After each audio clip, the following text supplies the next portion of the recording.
What if you were told that a group of footballers once celebrated as national heroes were later punished and sent to work in coal mines, simply for losing a match? What if your government announced to the world that you'd won the World Cup, when in reality, you'd been eliminated in the first round? These aren't scenes from a dystopian novel, they're stories the world has been told about the North Korean national football team, a team shrouded in secrecy, myth, and propaganda. But what's the truth?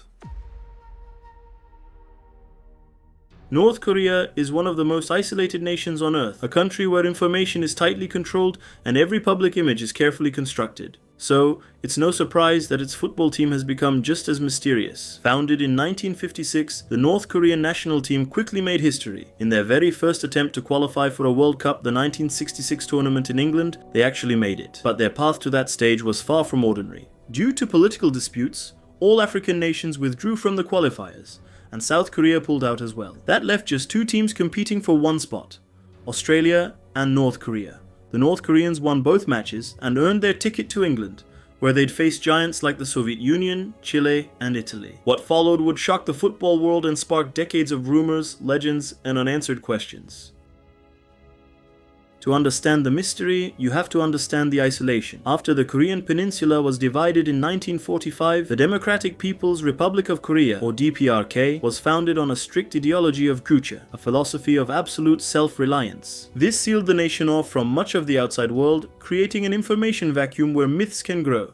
And the first great myth began here. The 1966 World Cup, England, North Korea, a complete unknown, arrives as a 1,000-to-1 underdog. They were a team of amateurs, soldiers, factory workers, and doctors. No one gave them a chance. After a loss to the Soviet Union and a draw with Chile, they faced a footballing giant, Italy. And then, the unthinkable happened. Pak Duik scores one of the greatest upsets in World Cup history. North Korea had knocked out Italy and became the first Asian team ever to reach the quarterfinals. They were the darlings of the tournament, especially in Middlesbrough, the town that adopted them as their own. In the quarterfinal against Portugal, the Cholima system was at its best, using quick breaks and counterattacks. The first goal, scored by Park Seung-jin, began with a fast run through midfield. The next two goals also came off rapid counterattacking moves, putting North Korea up 3-0 after just 24 minutes. Despite the impressive start, the Portuguese stormed back behind their star, Eusebio, who scored 4 goals, ending the North Korean run 5-3. Some said that upon returning to the country, the footballers were recognized as heroes after such a remarkable performance. However, after being eliminated, the team returned home and disappeared.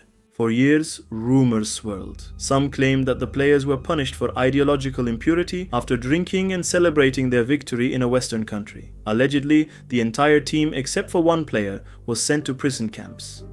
North Korea must be, by far, the national team that has most often decided to withdraw from competitions. For example, they did not participate in the qualifiers for Mexico 70. The reasons for the withdrawal are unknown. After refusing to participate in all Asian Cup qualifiers, they finally decided to participate in the qualifiers for the 1976 edition, and although they managed to qualify for the competition, they would once again withdraw for political reasons. North Korea's first participation in an Asian Cup was in 1980 in Kuwait, where they passed the first round, but in the semi-finals, they fell to none other than their southern neighbor. Continuing to advance in time, we find that in the qualifiers for the Asian Games, in a match against Kuwait, North Korean players assaulted the match referee. The AFC acted severely and disqualified North Korea from future competitions, including the 1984 Asian Cup. Heading towards USA 94, the North Koreans managed to pass the first qualification phase, although they would then finish last in the final hexagonal round. After this, the country went through a very severe famine, which led the team to withdraw from subsequent competitions,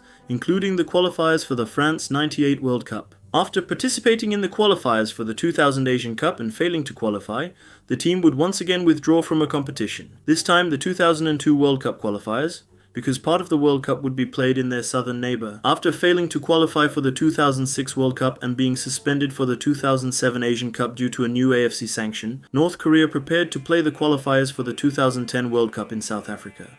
In the qualifiers, the team managed to reach the final round, in which they finished second in the group with the same points as Saudi Arabia, but with a better goal difference, so the North Koreans qualified for a World Cup for the second time in their history. Great anticipation was generated in the country due to the team's qualification for the World Cup. Everyone believed there would be another good performance, like in '66, but times had changed and now things were not going to be so easy. Their first match was against Brazil. They lost a respectable 2-1, even scoring a brilliant goal. The world was impressed. This promising performance convinced officials officials to broadcast their second group game as a rematch of 1966 against Portugal, live and in full to North Korean homes, the first football match broadcast live in decades.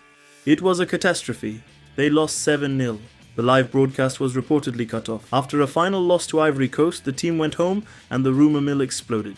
The stories were everywhere. The team was subjected to a 6-hour public criticism session on their return. The players were accused of betraying the nation, and the coach, Kim Jong-un, was allegedly expelled from the party and sentenced to hard labor as a builder on a construction site. Some reports even said he was sent to work down a mine. The primary evidence cited by much of the world's media was a single report from Radio Free Asia, which quoted anonymous sources inside the country. But was there any hard proof? Any verifiable footage? The only thing that ever surfaced was some incredibly low-resolution footage supposedly showing a public meeting. But it's impossible to verify who is there or what is being said. But the most incredible claim was yet to come. A few years later, a video went viral on YouTube. This video purported to be a KCTV news broadcast telling the North Korean people that their team had stormed through the 2014 World Cup, beating Japan, the USA, and China to reach the final against Portugal. Millions watched it, believing it to be real. It was presented as the ultimate proof of North Korean propaganda.